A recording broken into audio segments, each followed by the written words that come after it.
Sign the papers, Sign the papers, Mr. Mr. Choi, or I'll make or sure I'll your make sure company your company doesn't survive the quarter. Star's voice cut through the boardroom like a knife, her dark eyes fixed on the sweating man across the gigantic conference table. The other executives shifted in their seats, avoiding her gaze. She didn't raise her voice, she never had to.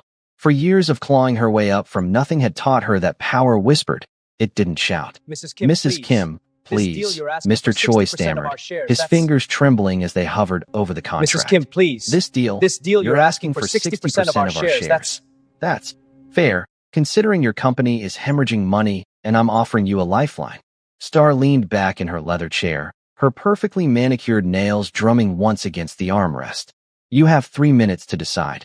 My son has a piano recital at 4, and I don't intend to be late. Mr. Choi's pen hit the paper.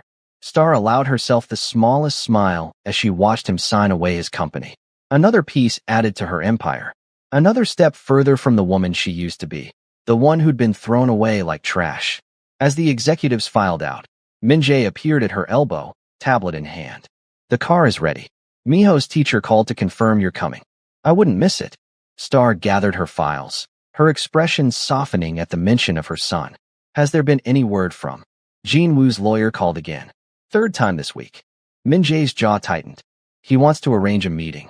Star's hand stilled. For years since Jin Woo had walked out of their penthouse with his suitcase and his new Korean girlfriend, leaving her with nothing but a broken heart and a 5-year-old son who cried himself to sleep every night asking what he'd done wrong. Tell his lawyer the answer is still no. Star's voice was ice. Jin Woo made his choice. He doesn't get to unmake it just because his life fell apart. Before we continue with this intense story, please hit that subscribe button and turn on notifications so you don't miss any of our dramatic romance stories. And drop a comment below telling us what you think you would do if you were in Star's shoes. Now let's dive back in. Min-jae nodded, but his eyes held concern. Star, he's getting desperate. Desperate men are dangerous. Let him be desperate. Star moved toward the elevator, her heels clicking against marble. I spent a year desperate, Min-jae. A year working 3 jobs, sleeping 3 hours a night, wondering how I'd feed my son. Jin Woo doesn't know what desperation really means. The elevator descended in silence. Min-jae stood beside her, close enough that she could feel the warmth radiating from him. Close enough that her heart did that stupid flutter it had been doing lately whenever he was near. 4 years ago, Min-jae had been Jin Woo's right-hand man, his most trusted associate. Then Jin Woo had abandoned her, and Min-jae had shown up at her door the next morning with an envelope of cash and a simple statement. I quit. Let me help you. She hadn't understood why then. She understood now. Star. Min-jae's voice pulled her from her thoughts. Are you okay? I'm fine. The elevator doors opened to the parking garage. I'm always fine. It was a lie, and they both knew it. But some lies were necessary for survival. The drive to Miho's school took 20 minutes through Seoul's afternoon traffic. Star used the time to review acquisition reports, but her mind kept drifting to the past. To the night Jin Woo had come home and announced he was leaving. You're an embarrassment, Star. My family was right. I never should have married a black woman. Yuna understands my world. She's Korean. She fits. The memory still had the power to make her chest ache, even after all this time. Not because she missed Jin Woo. She didn't. Not anymore. But because of how small he'd made her feel. How worthless. We're here. Min-jae's voice was gentle, as if he knew where her thoughts had gone. He always seemed to know. Star shook off the memories and stepped out of the car. The school's auditorium was already filling with parents. She spotted Miho backstage, his little face lighting up when he saw her. Yama, you came. He ran to her, his sheet music clutched in one hand. Of course I came, baby. Star knelt down, straightening his collar. I wouldn't miss this for anything in the world. Are you nervous? A little. Miho glanced at Min-jae, who'd followed them backstage. Is Appa Min-jae staying too? The word Appa made Star's throat tight. Miho had started calling Min-jae that 6 months ago, hesitantly at first, then with increasing confidence when Min-jae hadn't corrected him. I'm staying, buddy. Min-jae ruffled Miho's hair. Wouldn't miss hearing you play Chopin. It's Mozart, Miho corrected with a grin, then scampered off to join his music teacher. Star stood, acutely aware of Min-jae's presence beside her. You don't have to stay. I know you have a meeting at 6. I rescheduled. Min-jae's eyes held hers. Miho is more important than any meeting. There it was again, that flutter in her chest, that warmth spreading through her. Star looked away first, unable to handle the intensity of his gaze. They found seats in the third row. The recital began, and Star watched her son play with tears in her eyes. He was so talented, so bright, so perfect. Everything good in her life had come from him, from the determination to give him a better future than the one Jinwoo had tried to consign them to. Miho played flawlessly, his small fingers dancing across the keys with confidence beyond his 9 years. When he finished, the applause was thunderous. Star jumped to her feet, clapping and beaming with pride. Afterward, they took Miho for ice cream at his favorite shop in Gangnam. He chattered excitedly about his performance, about his piano teacher's praise, about the new piece he was learning. Mrs. Park says I could compete in the youth competition next month, Miho said around a mouthful of chocolate ice cream. Can I, Mum? Please. Of course you can. Star wiped chocolate from his chin with a napkin. We'll make sure you're ready. Will you both come watch if I make it to the finals? Miho looked between Star and Min-jae with hopeful eyes. Absolutely, they said in unison, then laughed. Miho grinned. You guys are weird. You sound like real married people. Star nearly choked on her coffee. Min-jae coughed, his ears turning red. But Miho just continued eating his ice cream, oblivious to the bomb he'd just dropped. The moment passed, but the words lingered. Star found herself thinking about them on the drive home, wondering what it would be like if they were true. If Min-jae wasn't just her business partner and friend. If he could be. No, she couldn't go there. Not yet. Maybe not ever. The wounds from Jinwoo were still too fresh, the trust too fragile. But that night, after Miho was asleep and she was alone in her penthouse office reviewing contracts, Star let herself imagine it. A life where she wasn't alone. Where Min-jae's quiet strength and unwavering support meant what her heart whispered it might mean. Her phone buzzed. A text from an unknown number. We need to talk. Please. JW. Jinwoo. Star's hands trembled as she stared at the message. For years of silence. And now he wanted to talk? She deleted the message without responding and poured herself a glass of wine. Whatever Jinwoo wanted, he could keep wanting. She'd built a life without him. A good life, a powerful life. She didn't need his disruption. But deep down, she knew this was just the beginning. Jinwoo wouldn't give up easily. He never had. And just as expected, the messages kept coming. Every day for a week, Jinwoo texted. Star deleted each one without reading past the first few words, but their presence gnawed at her. On Friday, flowers arrived at her office. 24 white roses with a card that read, I'm sorry. Let me explain. Jinwoo. Min-jae found her staring at them, her expression unreadable. Want me to throw them out? He asked quietly. Yes. Star's voice was firm. And tell security that Jinwoo isn't allowed in this building under any circumstances. Min-jae gathered the roses, but he paused at the door. Star, what if he tries to contact Miho? The thought sent ice through her veins. He wouldn't dare. Wouldn't he? Min-jae set the flowers down. He's already violating your boundaries. What's to stop him from showing up at Miho's school? Star's hands clenched into fists. If he goes near my son, I'll destroy what's left of his pathetic life. I know you will. Min-jae crossed back to her desk. But maybe we should be proactive. I can have someone watch Miho's school, just to be safe. Star nodded, hating that it had come to this.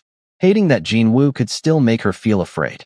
That weekend, Star took Miho to the park. They were feeding ducks by the pond when a familiar voice called out behind them. Miho? Is that you? Star's blood turned to ice. She spun around to find Jinwoo standing 10 feet away, looking smaller and more haggard than she remembered. His expensive suit hung loosely on his frame, and his eyes were bloodshot. Miho looked up, confused. Who are you? The question clearly gutted Jinwoo. His face crumpled. Miho, I'm your father. No, you're not. Miho moved closer to Star, his little hand finding hers. My father left when I was little. You look like him, but my real apple wouldn't leave me. Star's heart broke and swelled simultaneously. She squeezed Miho's hand. Go wait by the bench, baby. I need to talk to this man. Miho hesitated, then obeyed. Once he was out of earshot, Star turned to Jinwoo with fury blazing in her eyes. How dare you approach him? How dare you show your face after 4 years? I just wanted to see him. Jinwoo's voice cracked. Star, please. I know I don't deserve it, but I need to talk to you. Both of you. I've changed. You've changed. Star laughed bitterly. You abandoned us, Jinwoo. You emptied our bank accounts, disconnected my phone, left us with nothing. You told me I was an embarrassment. You told our son he was a mistake. And now you want to talk. I was wrong. Jinwoo stepped closer, and Star instinctively stepped back. About everything. Leaving you was the biggest mistake of my life. Yuna, she left me 6 months after we got together. She never loved me. She just wanted my money and my status. And when both started disappearing, so did she. And that's supposed to make me feel sorry for you? No. Jinwoo ran his hand through his neck. No, I don't expect sympathy. I just want a chance to make things right. I want to be a father to Miho. I want us to try again. Star stared at him, wondering if he'd lost his mind. You want us to try again? Jinwoo, I don't even know who you are anymore. Actually, I do know. You're the man who destroyed me and then walked away without looking back. I looked back. Tears were streaming down Jinwoo's face now. Every day, Star. Every single day, I regretted leaving you. You were always the strong one, the smart one. Every successful deal I ever made was because of your strategies. Without you, I fell apart. My business collapsed. My family disowned me for embarrassing them with the divorce and the scandal with Yuna. I have nothing left. Good. Star's voice was cold. Now you know how it feels. Star, please. No.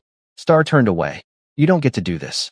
You don't get to waltz back into our lives because yours fell apart. Miho and I built a life without you. A good life.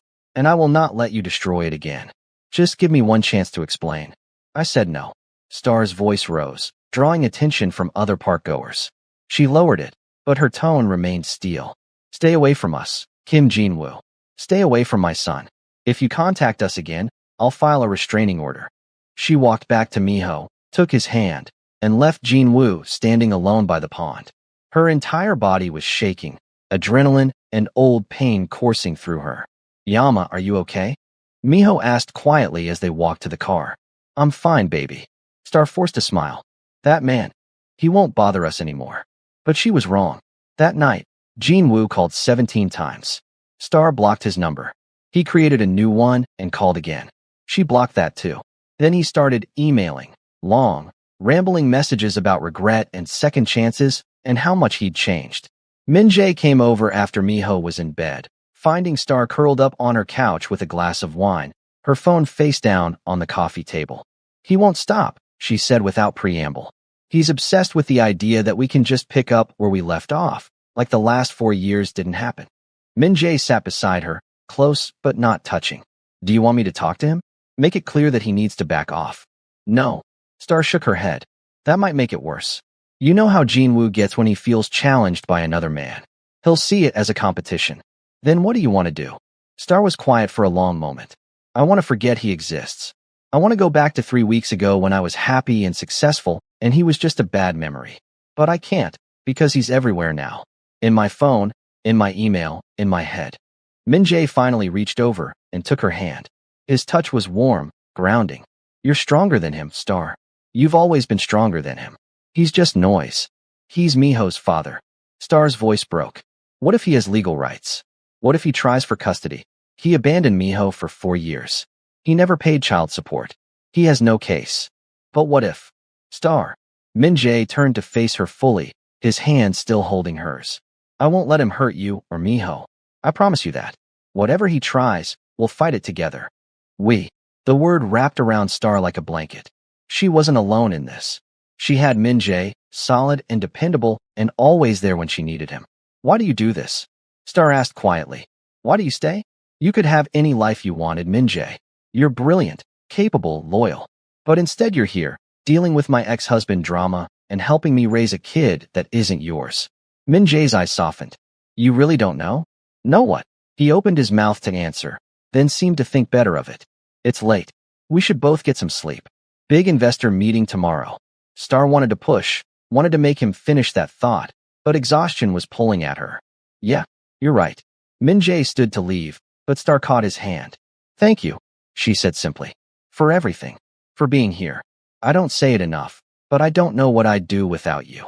His smile was sad, almost wistful. You'd be fine, but I'm glad I can be here anyway. After he left, Star sat in the dark living room, her mind racing. There had been an actual shift between them tonight, a crack in the careful professional distance they'd maintained. and Star wasn't sure if she wanted to seal that crack or let it widen. The investor meeting the next day was brutal. 3 hours of presentations, negotiations, and posturing. Star held her own brilliantly, securing a $20 million investment in her tech company expansion. But she could barely focus, her mind constantly drifting to Jin-Woo's messages, his appearance at the park, the desperation in his eyes. "You were distracted today," Min-jae observed as they left the conference room. "That's not like you." "I'm fine," she insisted. "You keep saying that." Min-jae stopped walking, forcing her to stop too. "But you're not fine, Star. You haven't been fine since Jin-Woo came back. And that's okay. You're allowed to not be fine." Star felt tears prickling behind her eyes. She blinked them back furiously. "I don't have time to not be fine. I have a company to run, a son to raise, investors to impress. I can't fall apart every time my ex-husband decides to disrupt my life." "You're not falling apart. You're human." Min-jae's voice was gentle. "You're allowed to feel things, Star. Anger, fear, pain, whatever this is bringing up for you." "What I feel is rage." The words burst out of her before she could stop them. "I'm so angry, Min-jae. At Jin-Woo for leaving, for coming back, for thinking he can just undo what he did. At myself for still letting him affect me. At the universe for not letting me just move on and be happy." "You are happy," Min-jae said quietly. "Or you were, before he showed up. And you'll be happy again once we deal with this." "How? How do we deal with a man who won't take no for an answer?" Min-jae was quiet for a moment, his expression thoughtful. "We could give him what he thinks he wants." Star frowned. "What? Hear me out." Min-jae pulled out his phone and started typing. "Jin-Woo wants a meeting, right? A chance to explain himself, to make his case for why you should let him back into your life." "Yes, but I'm not going to." "You're not going to give him false hope," Min-jae agreed. "But you are going to meet with him, let him say whatever he needs to say, and then you're going to make it crystal clear that there's no future for him with you or Miho. You're going to give him closure, whether he wants it or not." Star considered this. Part of her hated the idea of sitting across from Jin-Woo, listening to his excuses and apologies. But another part recognized the wisdom in Min-jae's suggestion. As long as Jin-Woo thought there was a chance, he'd keep pushing. She needed to shut that door completely. "Okay," she said finally. "But not alone. I want you there." Min-jae's eyes flashed with relief, maybe, or satisfaction. "Of course. I'll set it up for tomorrow. Neutral location, public place. You'll be safe." The meeting was arranged for the next afternoon at an upscale hotel restaurant. Star dressed carefully in a navy power suit, armor against whatever Jin-Woo might throw at her. Min-jae drove her there, his presence a steady comfort. Jin-Woo was already waiting when they arrived, seated at a corner table. His face fell when he saw Min-jae. "I thought we'd be talking alone," Jin-Woo said as they sat down. "You thought wrong." Star folded her hands on the table. "Min-jae is my business partner and my friend. He stays." Jin-Woo's jaw tightened, but he nodded. "Fine. Star, thank you for agreeing to meet with me. I know I don't deserve." "Let's skip the preamble," Star interrupted. "You have 30 minutes to say whatever you need to say. Then I'm leaving, and you're going to respect my decision to never contact us again." "Star, I can't promise that. Not when it comes to Miho. He's my son. Biologically, yes. In every other way that matters, no." Star leaned forward. "Miho doesn't remember you, Jin-Woo. When you approached him at the park, he didn't recognize you. He asked who you were. Do you understand how devastating that should be? Your own son doesn't know you." Jin-Woo flinched like she'd slapped him. "That's why I need a second chance. To build a relationship with him. To be the father I should have been. You had your chance. You threw it away the day you walked out." "I made a mistake." Jin-Woo's voice rose, drawing looks from nearby tables. He lowered it, but the desperation remained. "The biggest mistake of my life. But people are allowed to make mistakes, Star. People are allowed to change and grow and try to make amends. Not when those mistakes destroy lives." Star's voice was ice. "You didn't just leave me, Jin-Woo. You systematically dismantled everything I had. You emptied our joint accounts, canceled my credit cards, and turned off my phone.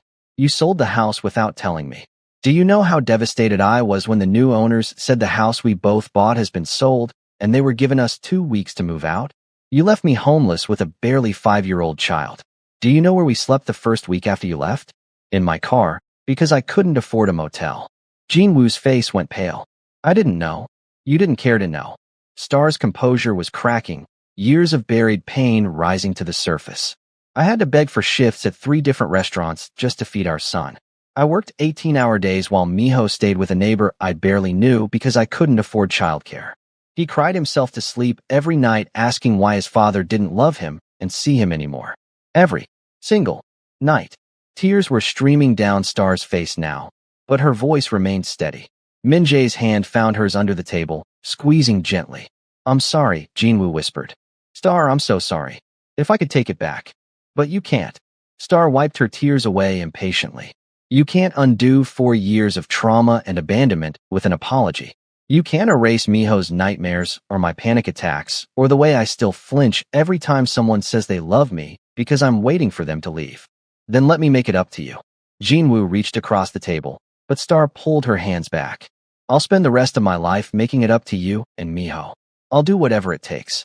I'll go to therapy. I don't want your penance, Star cut him off. I don't want your guilt-driven grand gestures.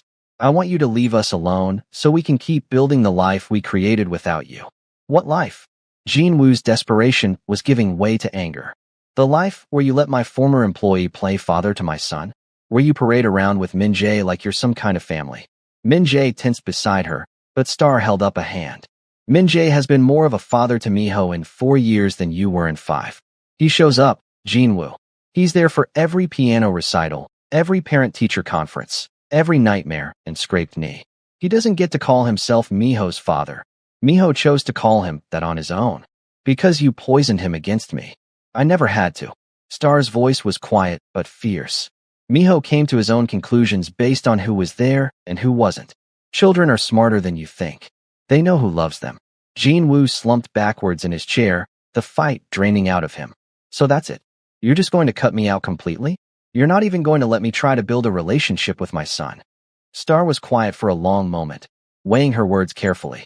If you're serious about wanting to be in Miho's life, and I mean serious, not just guilty and desperate, then you need to do the work. Real work. Therapy to address why you abandoned him in the first place. A stable life that doesn't involve criminal enterprises. Consistency over time, not grand gestures. I'll do it, Jinwoo said immediately. Anything. I'm not finished. Star's eyes hardened. If you do all that, if you prove over the next 6 months that you're committed to change, then I'll consider supervised visits. Brief ones. And only if Miho wants them. But you and me? We're done, Jinwoo. That door is closed and locked and the key is destroyed. I will never give you another chance romantically. Ever. The finality in her voice seemed to hit Jinwoo like a physical blow. You're in love with him, aren't you? With Min-jae. He blurted out all of a sudden. Star didn't answer. She didn't even have to. The truth was written across her face. Jinwoo's laugh was bitter, broken. Of course you are. The loyal right-hand man sweeps in to save the abandoned wife. It's like a drama. Don't. Min-jae's voice was low and dangerous. Don't diminish what Star has accomplished by reducing it to some rescue fantasy. She saved herself. I was just smart enough to help when she let me. How noble of you. Jinwoo's sneer was ugly. Tell me, Min-jae, how long did you wait after I left before you made your move? A week? A month? For years, Min-jae said calmly. I've never made a move, as you so crudely put it. I've been Star's friend and business partner. Nothing more. But you want more. It wasn't a question. What I want is irrelevant. Min-jae's eyes were steady. What matters is what Star wants, and what Miho needs. And neither of them need your chaos and your selfishness. Star stood abruptly. We're done here. Jinwoo, I meant what I said. 6 months of real change, then we'll talk about supervised visits. But if you contact us before then, if you show up at Miho's school or my office or anywhere else, I'll file for a restraining order and you'll lose any chance of ever knowing your son. She walked out without looking back, Min-jae close behind her. Only when they were in the car, away from Jinwoo's desperate eyes, did Star allow herself to fall apart. Pull over, she gasped. Min-jae, pull over. He did, guiding the car to the side of a quiet street. Star fumbled with her seatbelt, her hands shaking too hard to unclasp it. Min-jae reached over and released it for her, then pulled her into his arms. Star sobbed into his shoulder, for years of repressed pain and rage and grief pouring out of her. Min-jae just held her, one hand stroking her hair, murmuring soft reassurances. I'm so tired, Star cried. I'm so tired of being strong. I'm so tired of fighting. I know, Min-jae said gently. I know you are. Why couldn't he just stay gone? Why did he have to come back and ruin everything? He didn't ruin anything. Min-jae pulled back enough to look at her, his hands cupping her face. You're still you. Your empire is still standing. Miho is still happy and healthy. Jinwoo is just noise, Star. Painful noise, but noise nonetheless. Star's breath hitched. He asked if I was in love with you. Min-jae went very still. I didn't say anything. Star's eyes searched his. But he knew anyway. He could see it on my face. The air between them was charged, electric. Min-jae's thumb brushed away her tears, his touch achingly gentle. Star, he breathed. Tell me to stop. Stop what? Instead of answering, Min-jae leaned in slowly, giving her every opportunity to pull away. Star didn't. Their lips met softly at first, tentative, testing. Then Star's hands fisted in Min-jae's shirt, and the kiss deepened, years of denied feelings crashing over them both. When they finally broke apart, both breathing hard, Star laughed. A real laugh, the first in weeks. We probably shouldn't have done that, she said, but she was smiling. Probably not, Min-jae agreed. His own smile was radiant. Want to do it again? Star did. They sat in that parked car for an hour, talking and kissing and planning. Planning how to tell Miho, how to navigate their business relationship, how to deal with Jinwoo's inevitable reaction. He's going to lose his mind when he finds out, Star predicted. Let him. Min-jae kissed her forehead. We're not doing anything wrong, Star. We're two people who care about each other, who've built a life together. Jinwoo doesn't get a say in that. When they finally drove home, Star felt lighter than she had in years. The fear and pain were still there, but they were manageable now. She wasn't facing them alone. Miho was already asleep when they arrived, the babysitter reading on the couch. After she left, Star and Min-jae stood in the doorway of Miho's room, watching him sleep. We should tell him soon, Star whispered, before he hears it from someone else. Tomorrow, Min-jae suggested. Let's take him to breakfast, just the three of us, and we'll explain. Star nodded, but anxiety knotted her stomach. What if he's upset? What if he thinks I'm trying to replace his father? He won't think that. Min-jae's confidence was reassuring. Miho knows who his father is and isn't. He's a smart kid, Star. He'll understand. But the next morning, before they could have that conversation, everything changed. Star's phone rang at 6 a.m. She answered groggily, still half asleep. Mrs. Kim? This is Principal Lee from Miho's school. I'm calling to inform you that Mr. Jinwoo Kim attempted to pick up Miho from our after-school program yesterday evening. Star shot upright in bed, her heart pounding. What? When? Around 5 p.m. The staff followed protocol and refused to release Miho to him since he's not listed as an authorized guardian. Mr. Kim became quite agitated and had to be escorted off campus by security. I wanted to make you aware in case. Star barely heard the rest. Rage flooded through her, hot and overwhelming. She ended the call and immediately dialed Jinwoo's number. He answered on the first ring. Star, you went to his school. Star's voice was shaking with fury. After everything we talked about yesterday, you went to his school and tried to take him? I just wanted to see him. To talk to him. You have no right. Star was shouting now. I gave you a path forward, Jinwoo. 6 months of change, then supervised visits.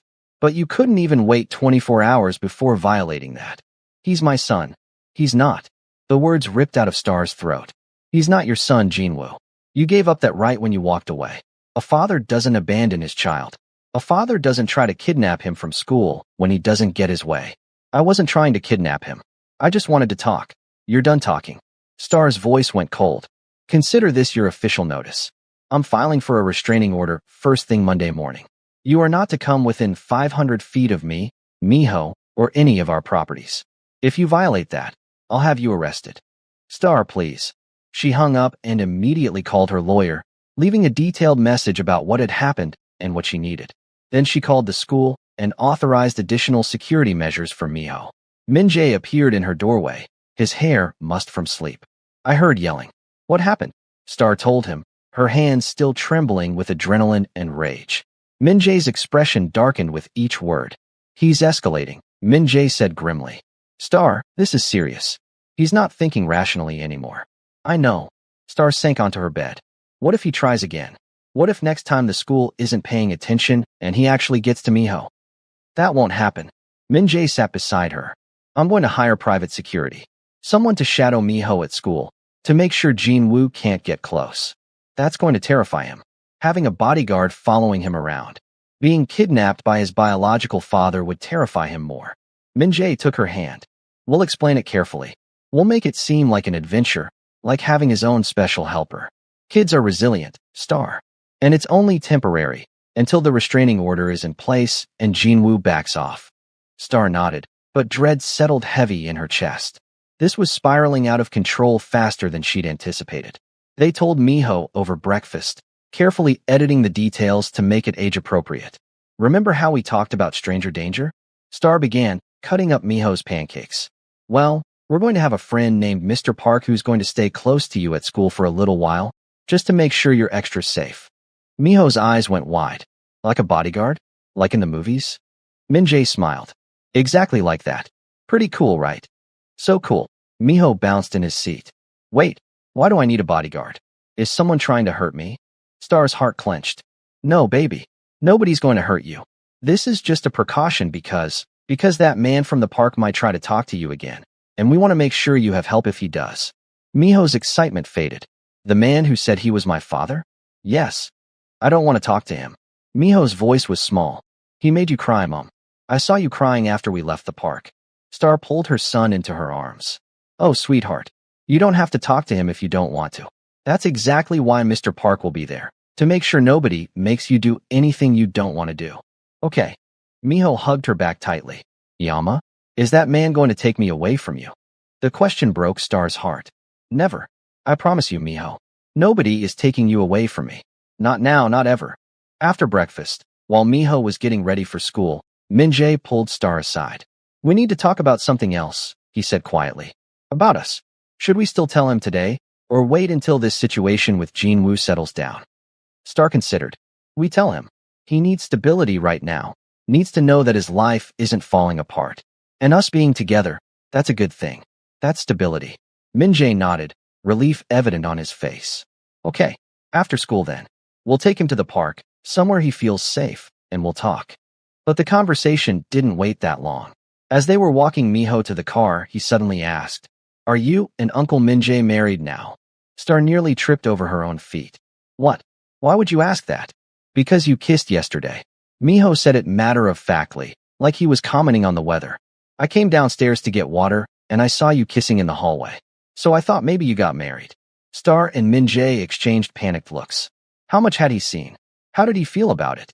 We're not married, Star said carefully, kneeling down to Miho's level. But we do care about each other very much. How do you feel about that? Miho scrunched up his face, thinking, Do you love each other? Yes, Min-jae answered honestly. I love your mom very much. And I love Min-jae, Star added, her heart racing. Miho looked between them, his expression serious beyond his 9 years. Does this mean Uncle Min-jae is going to be my real appa now? That's up to you, buddy, Min-jae said softly. I know I'm not your biological father, but if you want me to be your appa, I would be honored. And if you just want me to stay as Uncle Min-jae, that's okay too. Miho was quiet for a long moment. Then he said, My friend Juno has 2 dads. One is his bio dad, and one is his stepdad. He says he's lucky because he gets double the presents on birthdays. Despite the tension, Star laughed. Is that your main concern? The presents? No. Miho's expression turned earnest. I just mean, it's okay to have more than one dad, right? Even if one of them isn't around. It's more than okay, Star assured him. Then I want Appa Min-jae to be my real Appa. Miho looked at Min-jae with complete trust. Because you're always here. You're the one who helps with homework and comes to my recitals and teaches me taekwondo. That's what real Appas do. Min-jae's eyes were suspiciously bright. He cleared his throat roughly. Come here, son. Miho launched himself into Min-jae's arms, and Star watched them embrace, her own tears flowing freely. This was her family. This was what mattered. Not Jinwoo's desperation or his attempts to reclaim what he'd thrown away. This right here. This love, this trust, this bond they'd built together. The restraining order was filed on Monday. Star's lawyer assured her it would be approved quickly given Jinwoo's behavior at the school. But that didn't stop him from trying. Tuesday morning, Star arrived at her office to find Jinwoo waiting in the lobby. Security moved to intercept him, but he called out before they could. Star, please. 5 minutes. That's all I'm asking. Star considered ignoring him, but something in his voice made her pause. He looked terrible, unshaven, clothes rumpled, eyes wild. You have 2 minutes, she said coldly, staying a safe distance away. And security stays right here. Jinwoo nodded frantically. I'm sorry about the school. I know I shouldn't have gone there. I panicked. I saw pictures of you and Min-jae with Miho online, looking like a happy family, and I lost it. That should be me, Star. I should be the one at his piano recitals and helping with homework. But you're not, Star said simply. You chose not to be. I want to choose differently now. It's too late. Star's voice was firm, but not unkind. Jinwoo, I meant what I said at the restaurant. If you want any relationship with Miho, you need to do the work. Get therapy. Build a stable life. Prove over time that you've changed. But these desperate gestures? Showing up at his school at my office? This isn't love. This is guilt and ego and fear of being alone. I am alone, Jinwoo's voice broke. My family won't speak to me. Yoon is married to someone else now. My business is gone. You and Miho are all I have left. We're not yours to have. Star's heart ached despite her anger. We never were, Jinwoo. I was never your possession. I was your partner, your equal, but you couldn't see that. You saw me as an embarrassment, as someone who didn't fit your world. The black woman whom your family warned you against marrying, remember? I was wrong. You were racist, Star corrected bluntly. You and your family looked at me and saw my skin color before you saw me. You married me despite that, but you never actually dealt with it. And the moment things got hard, the moment your family pressured you, you folded. You chose their approval over your new family. Jinwoo flinched. I know. You're right. I was a coward and a fool. But Star, I'm begging you. Don't shut me out completely. I'll do whatever you want. Therapy, supervised visits, whatever. Just don't take away any chance of knowing my son. Star studied him for a long moment. Underneath the desperation and the manipulation, she could see genuine pain. He had lost everything, and while part of her felt he deserved it, another part, the part that had once loved him, felt something like pity. Here's what's going to happen, she said finally. You're going to leave right now, and you're not going to contact me, Min-jae, or Miho until the restraining order hearing next week. At that hearing, I'm going to request modifications that allow for the possibility of future supervised visits, contingent on you completing a parenting course and 6 months of therapy.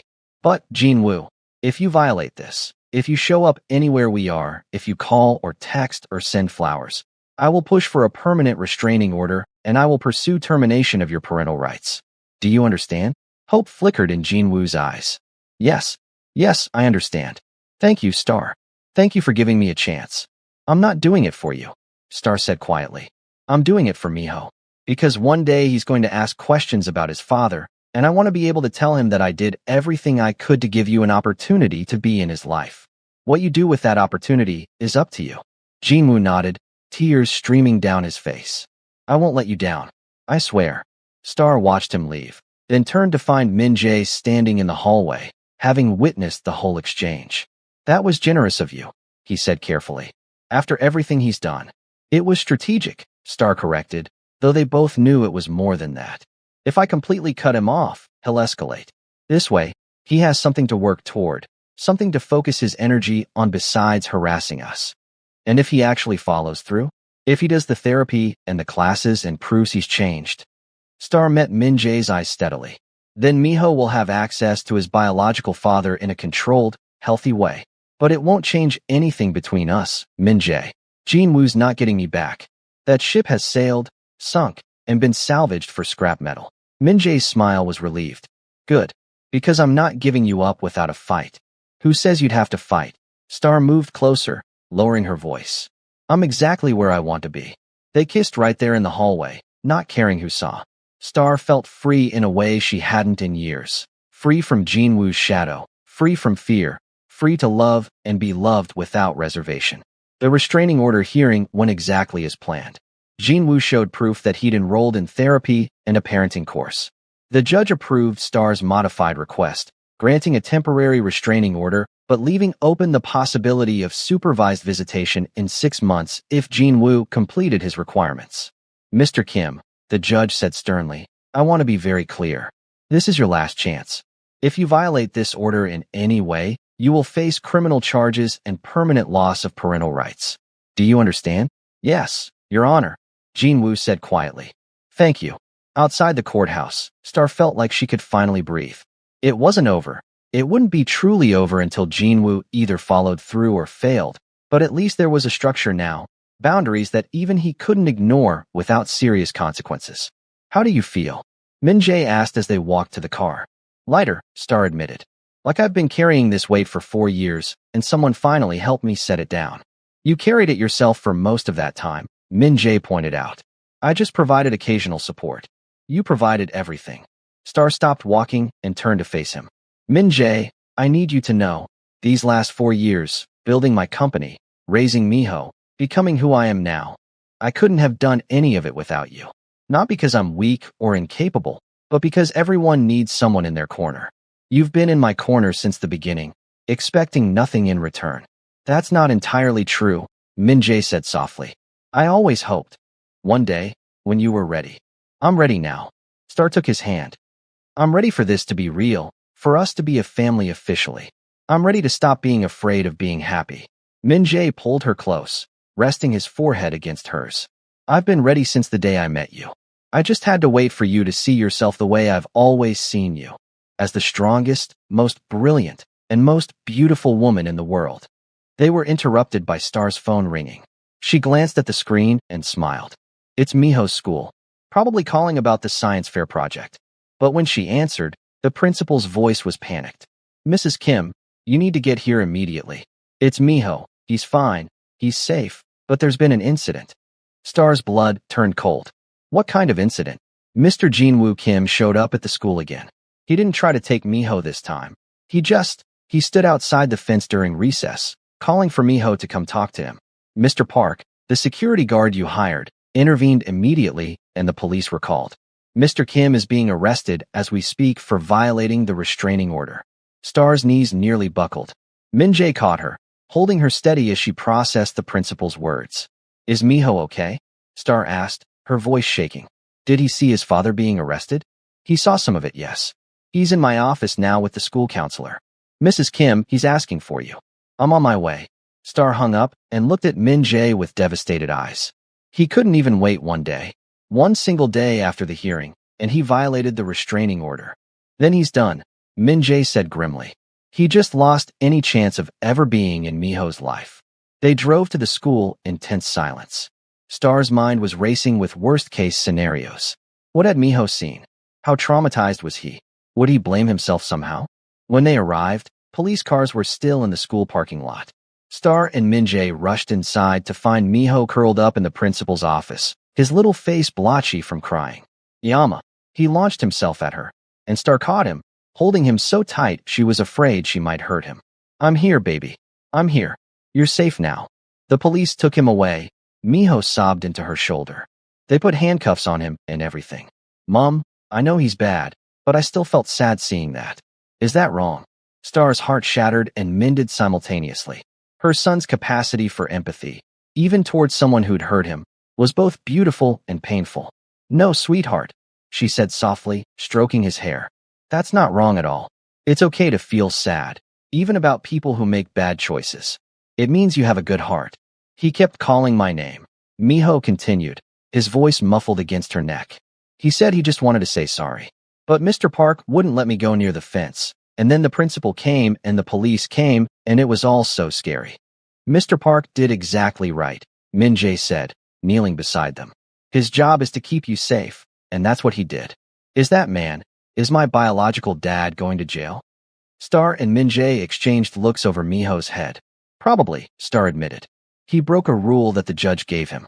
There are consequences for that. Good, Miho said fiercely, then immediately looked guilty. Is it bad that I said that? No, honey. Star pulled back to look at her son's face. You're allowed to feel however you feel. Angry, sad, scared, all of it is okay. The principal appeared in the doorway. Mrs. Kim, the police would like to speak with you about pressing charges. Star nodded and gently extracted herself from Miho's grip. Appa Min-jae is going to stay with you while I talk to the police, okay? I'll be right back. The conversation with the police was straightforward. Jinwoo had violated a restraining order less than 24 hours after it was issued. Combined with his previous attempt to take Miho from school, he was facing serious charges. The prosecutor would likely push for jail time. Do you want to press additional charges? The officer asked. For emotional distress to the child? Star thought about it. Part of her wanted to throw the book at Jin-woo, to make him pay for every moment of fear and pain he'd caused. But another part was just exhausted. Just the restraining order violation, she said finally. That should be enough. When she returned to the office, she found Min-jae had coaxed Miho into drinking some juice and eating a snack. Her son looked up at her with red-rimmed eyes. Can we go home now, Yama? Yes, baby. Let's go home. That evening, after Miho had finally cried himself to sleep, Star sat in her living room with a glass of wine, staring at nothing. Min-jae sat beside her, silent and supportive. I keep wondering if this is my fault, Star said quietly. If I'd just refused to see him that day at the restaurant. If I'd gotten the restraining order immediately instead of trying to give him a chance. This isn't your fault, Min-jae interrupted firmly. Jin-woo made his own choices. You gave him every opportunity to do the right thing, and he chose chaos instead. But Miho had to see his father get arrested. That's going to stay with him. Yes, it will. Min-jae didn't sugarcoat it. But Miho is strong, and he has us. We'll get him through this, just like we've gotten through everything else. Star's phone buzzed. A text from her lawyer. Jin-woo denied bail. Prosecutor pushing for maximum sentence given pattern of behavior. Preliminary hearing set for next month. Star showed the message to Min-jae. He's in jail. He's actually in jail because he couldn't stay away from us. He's in jail because he broke the law, Min-jae corrected. Star, I know you still have some complicated feelings about Jin-woo, but you can't take responsibility for his actions. He's an adult. He knew the consequences, and he chose to violate the restraining order anyway. Why? Star's voice broke. Why couldn't he just do what the judge asked? 6 months of therapy, a parenting course. It wasn't that much to ask. Why did he have to destroy his last chance? Min-jae was quiet for a moment. Because men like Jin-woo don't know how to do things the right way. They're used to taking shortcuts, using money and power and intimidation to get what they want. The idea of actually changing, of doing the hard internal work, it's foreign to them. He threw away everything. Star shook her head in disbelief. His family, his business, his son, his freedom. All because he couldn't let go of control. Some people would rather destroy themselves than admit they were wrong. Min-jae took her hand. But that's his tragedy, not yours. You gave him chances, Star. More than most people would have. What he did with those chances was up to him. Star leaned her head on Min-jae's shoulder, suddenly exhausted. Promise me something. Anything. Promise me that we'll always be honest with each other.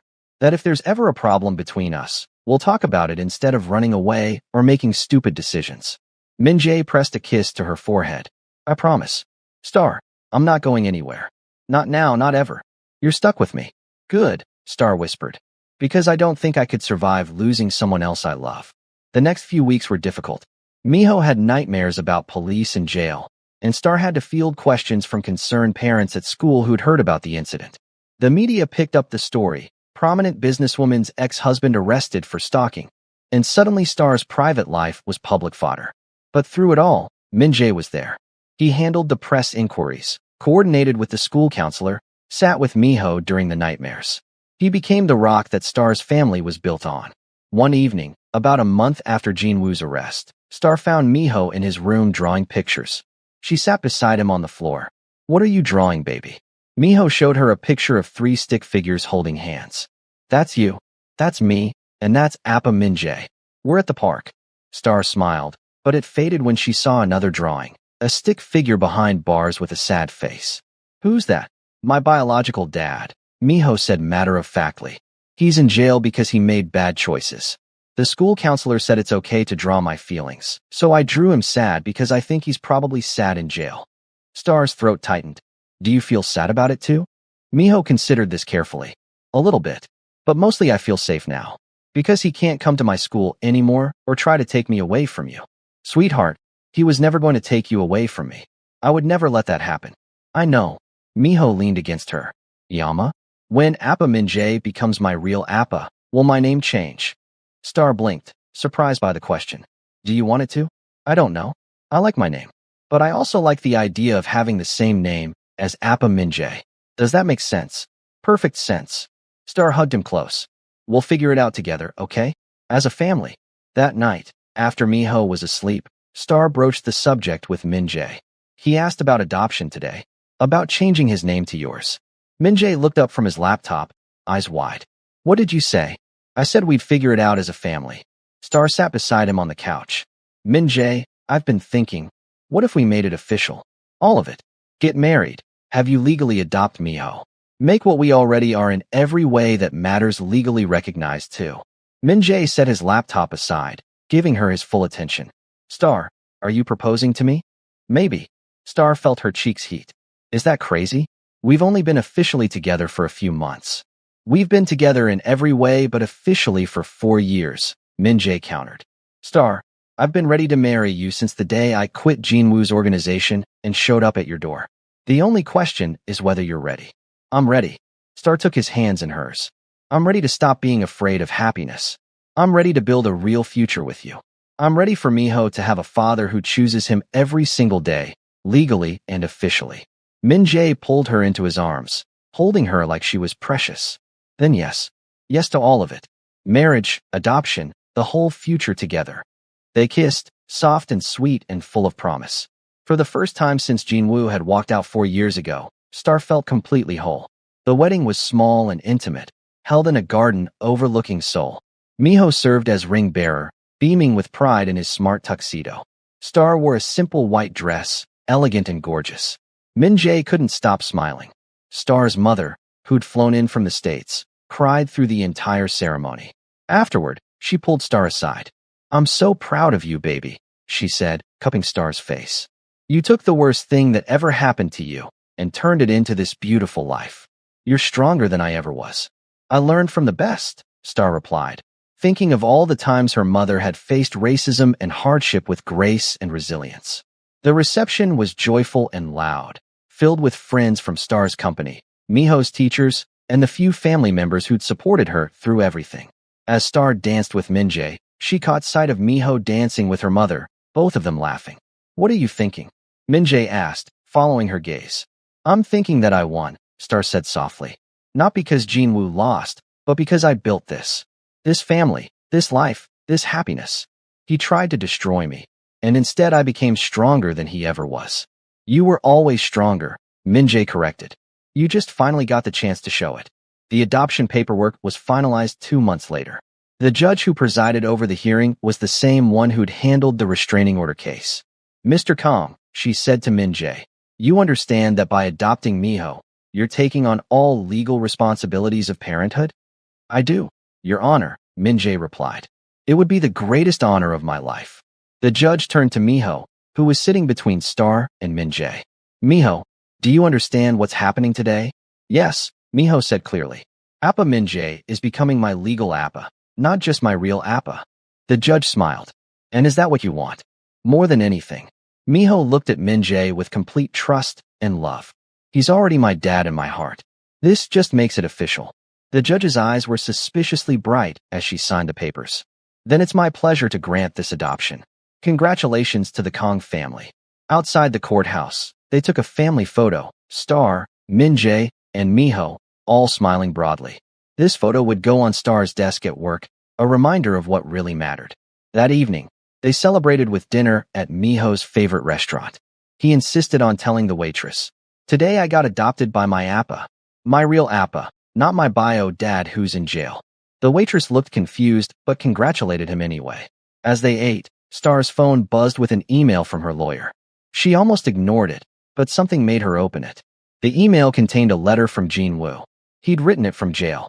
Star almost deleted it unread, but curiosity won. She excused herself to the bathroom and read it there, leaning against the sink. The letter was different from his previous attempts at communication. No attempts to guilt-trip her. Just honesty. Star, I know you probably won't read this, but I need to write it anyway. I'm in jail because of my own actions, my own inability to let go. I've had a lot of time to think, and I've realized that I never actually loved you the way you deserved. I loved what you did for me, how you made me look good, how you solved my problems. But I didn't love you for who you were. I didn't see you. And that's the real tragedy, isn't it? I had something precious and I threw it away because I was too blind to recognize its value. I'm not writing to ask for forgiveness or for another chance. I know those ships have sailed. I'm writing because I saw the adoption notice in the legal papers. Min-jae is adopting Miho. And I realize now that he's going to be a better father than I ever was or could be, because he sees you both for who you are. He loves you both for who you are. I hope Miho has a good life. I hope you're happy. And I hope that one day, a very long time from now when I've done the work to actually become a better person, Miho might be willing to hear me say I'm sorry. Not for me, but for him. So he knows that what I did wasn't his fault. But if that day never comes, I'll understand. Take care of our son, Star. And thank you for being strong enough for both of us when I wasn't. Jin Woo. Star read the letter twice, then deleted it. Some part of her felt lighter, knowing that Jin Woo had finally understood. But it didn't change anything. It didn't undo the years of pain or erase the scars. She returned to the table where her family was waiting. Min-jae looked at her questioningly. Jin Woo wrote from jail, she explained quietly. It was different this time. He wished us well. He acknowledged that you'll be a better father than he was. How do you feel about that? Min-jae asked carefully. Star considered. Relieved, I think. Like I can finally close that chapter completely and move forward without any lingering what-ifs. She looked at Miho, who was coloring on his kid's menu, completely absorbed in making his dinosaur the perfect shade of green. She looked at Min-jae, whose eyes held nothing but love and support. I have everything I need right here, Star said softly.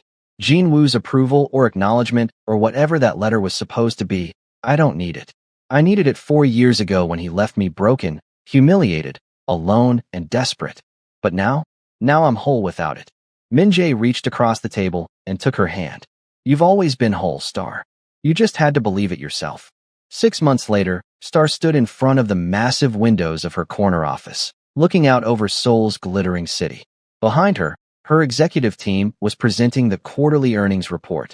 Another record-breaking quarter. Another successful expansion. Another vindication of everything she'd built from nothing. Her phone buzzed with a text from Min-jae. Miho's recital starts in an hour. Don't forget. Star smiled and typed back. Leaving now. Save me a seat next to my husband. The word still gave her a thrill. Husband. Family. Home. She wrapped up the meeting quickly and headed out, but her assistant stopped her in the hallway. Mrs. Kong, there's someone here to see you. He doesn't have an appointment, but he says it's important. A Mr. Jin Woo. Star's heart stuttered. Jin Woo is here? I thought he was still in jail. He was released last week, apparently. Good behavior and proper conduct. He's in the lobby. Star's first instinct was to refuse to see him, to have security escort him out. But curiosity won. What could he possibly want now, after everything? Tell him he has 5 minutes, Star said. And keep security close. Jin Woo looked different when she saw him in the lobby. Thinner, older, humbler. Prison had changed him in visible ways. Star, he said quietly. Thank you for seeing me. I know I don't deserve even these 5 minutes. You're right, you don't. Star crossed her arms. What do you want, Jin Woo? I wanted to apologize in person. For everything. For abandoning you. For trying to force my way back into your life. For traumatizing Miho. Jin Woo's voice was steady, without the desperate edge it had carried before. I've spent the last 6 months in therapy, court-mandated, but I actually engaged with it. And I've realized that I never took accountability for what I did. I blamed my family, blamed Yuna, blamed circumstances. But the truth is, I made those choices. I abandoned my family because I was a coward who cared more about what others thought than about the people I was supposed to love. Star was silent, studying him. I'm not asking for forgiveness, Jin Woo continued. I'm not asking to see Miho or to be part of your lives in any way. I know Min-jae adopted him.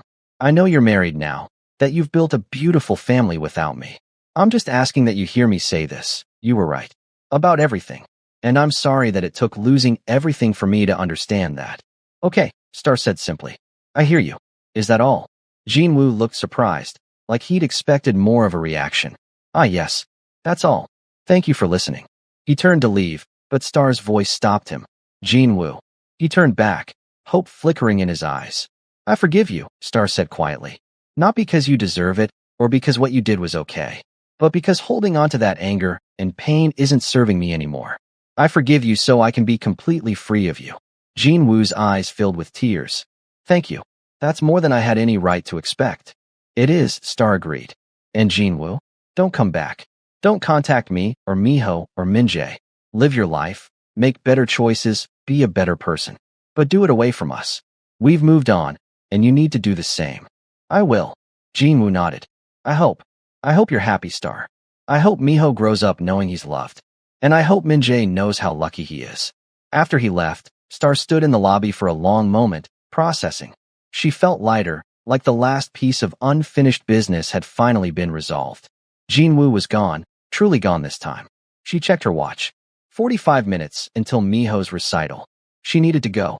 The drive to the school gave Star time to reflect on how far she'd come. For years ago, she'd been sleeping in her car, working 3 jobs, wondering if she'd ever feel whole again. Now she owned multiple companies, had a husband who adored her, and a son who was thriving. Jinwoo had tried to break her. Instead, he'd freed her to become someone extraordinary. Min-jae was already seated in the auditorium when she arrived, saving her a spot in the front row. He stood when he saw her, kissing her cheek. "How was your day?" he asked. "Interesting," Star replied, settling into her seat. "I'll tell you about it later." The recital began, and Star watched Miho walk onto the stage with confidence she'd never seen in him before. He'd grown so much in the past year. Taller, more self-assured, happier. The nightmares had stopped months ago. He rarely mentioned his biological father anymore. Miho played Beethoven's Moonlight Sonata, again with such emotion and skill that Star found herself crying. Beside her, Min-jae squeezed her hand. "He's incredible," Min-jae whispered. "He's ours," Star whispered back. After the recital, they took Miho for ice cream again. It had become their tradition. Every recital, every achievement, celebrated with ice cream at the same shop in Gangnam. "I think that was your best performance yet," Star told Miho, watching him devour chocolate ice cream. "Mrs. Park says I should audition for the youth orchestra," Miho said between bites. "Can I, Yama? It's a big commitment. Rehearsals twice a week and performances once a month." "Of course you can," Min-jae answered before Star could. "We'll make it work. Right, Yobo?" Star smiled at the endearment. "Absolutely. We'll support whatever you want to do, baby." Miho grinned, chocolate smeared across his face. "I have the best parents ever." The simple statement made Star's heart swell. Her son was happy. That was all that mattered. That night, after Miho was asleep, Star told Min-jae about Jinwoo's visit. He actually apologized, without any ulterior motives. "And then I told him never to contact us again." Min-jae pulled her close on the couch. "How do you feel about that?" "Good," Star said honestly. "Really good. I forgave him. Not for him, but for me. So I could let go of the last bit of anger I was carrying. And now it's done. That chapter is completely closed." "I'm proud of you," Min-jae said softly. "That took a lot of strength. I learned from the best." Star looked up at him. "You taught me that strength isn't about holding grudges or seeking revenge. It's about building a life so good that the past can't touch it." They sat in comfortable silence for a while, just holding each other. Then Star said, "I've been thinking about something." "What's that?" "Expanding the company internationally.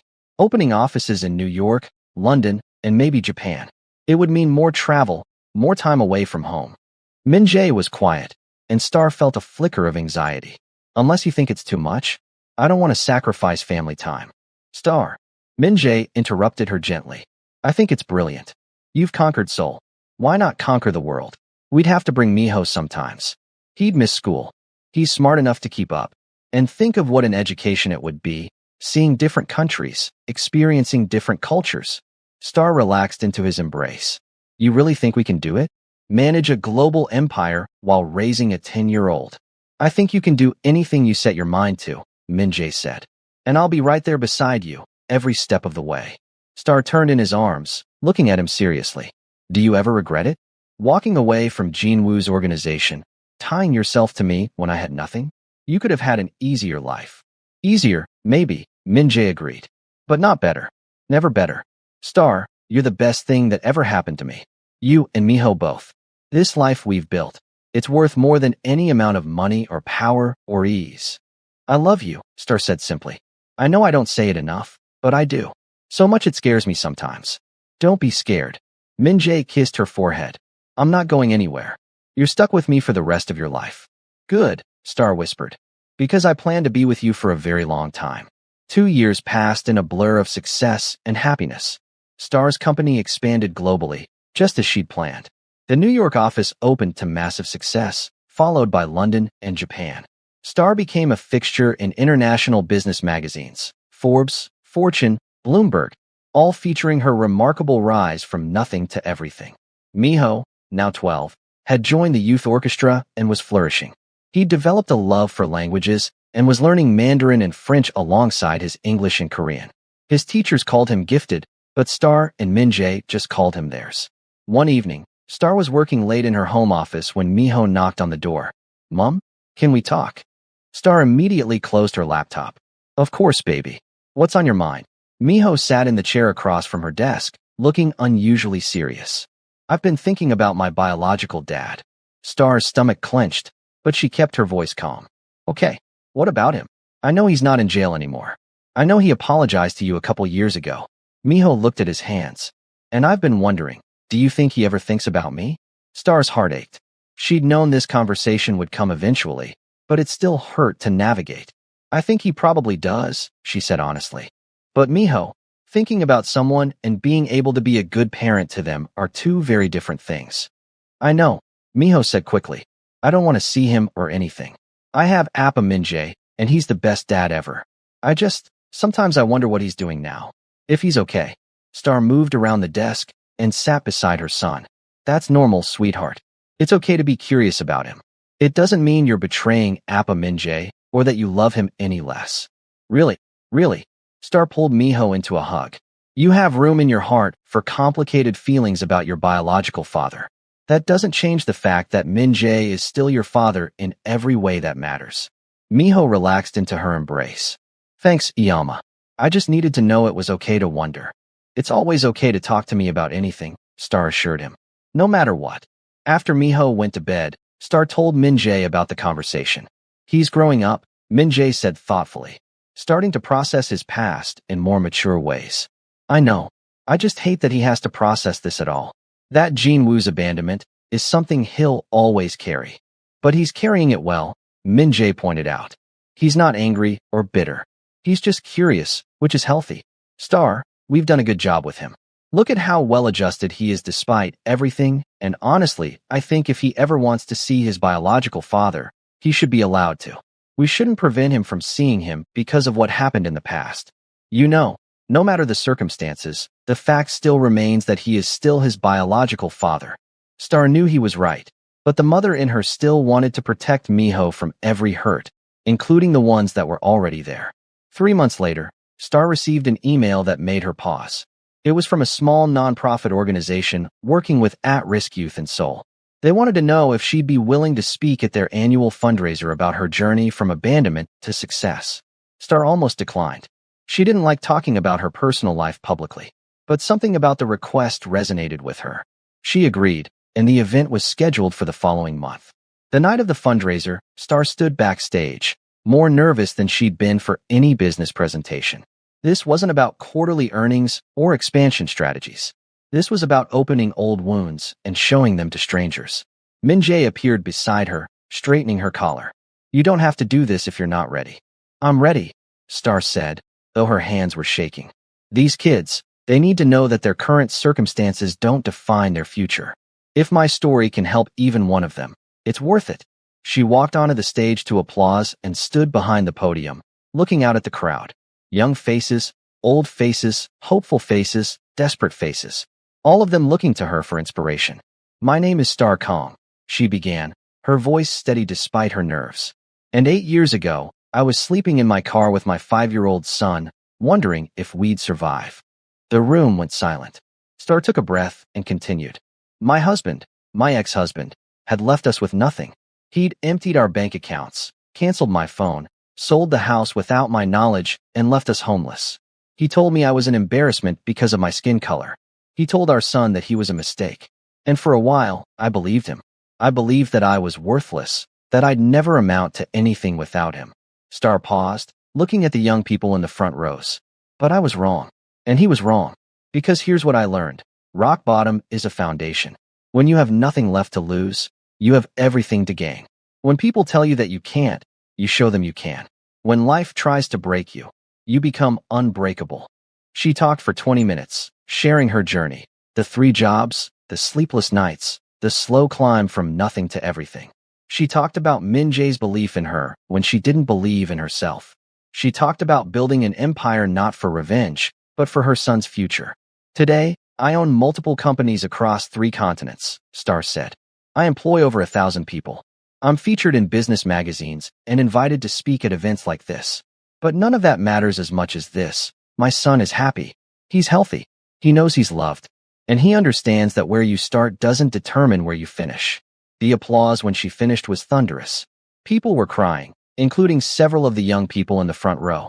Afterward, dozens of them lined up to talk to her, to thank her, to share their own stories. One young woman, maybe 19, said through tears, "My boyfriend left me when I got pregnant. I thought my life was over. But hearing you, maybe it's just beginning." Star hugged her tightly. "It is. It's absolutely just beginning. Don't let anyone make you believe otherwise." Driving home that night, Star felt lighter than she had in years. She'd taken her pain and turned it into purpose. She'd taken her story and used it to help others. That was the ultimate victory. "You were incredible tonight," Min-jae said, glancing at her from the driver's seat. "I was honestly scared," Star admitted. "But also free. Does that make sense? Like finally telling the whole story out loud broke its power over me." "Perfect sense." Min-jae reached over and took her hand. "I'm so proud of you, Star. Not for your success or your empire. For your courage." When they got home, they found Miho still awake, waiting for them. "How did it go?" he asked eagerly. "It went well," Star said, hugging him. "Really well. Why are you still up?" "I wanted to tell you something." Miho looked between his parents. "I've been thinking, and I want to change my name legally. Not just to Kong, but my first name too. I want to be Daniel Miho Kong." Star and Min-jae exchanged surprised looks. "Daniel? Where did that come from?" "It means God is my judge," Miho explained. "I learned about it in religious studies class. And I like the idea of having a name that means I'm not defined by other people's judgments. Only by truth." Star felt tears pricking her eyes. Her son was so wise, so thoughtful, so perfectly himself. "If that's what you want, we'll make it happen," she said softly. "Daniel Miho Kong." Min-jae tested the name. "I like it. Strong and dignified, just like you." Miho, Daniel, beamed. "Thanks, Appa. Thanks, Yama. For everything. For fighting for me. For building this life. For showing me that family is about who chooses you, not who's related to you by blood." Star pulled her son into a fierce hug, Min-jae wrapping his arms around both of them. This was her empire. Not the buildings, or the bank accounts, or the international offices. This love, this family, this unbreakable bond they'd forged through hardship and healing. Jin-woo had tried to destroy her. Instead, he'd cleared the path for her to become something greater than she'd ever imagined possible. And that, Star thought as she held her family close, was the sweetest victory of all. If Star's incredible journey moved you, make sure you hit that subscribe button and smash the like button. Drop a comment below and let me know, what was your favorite part of Star's transformation? Which moment hit you the hardest? And remember, your past doesn't define your future. You're stronger than you know, and your story isn't over yet. Thanks for watching, and I'll see you in the next one.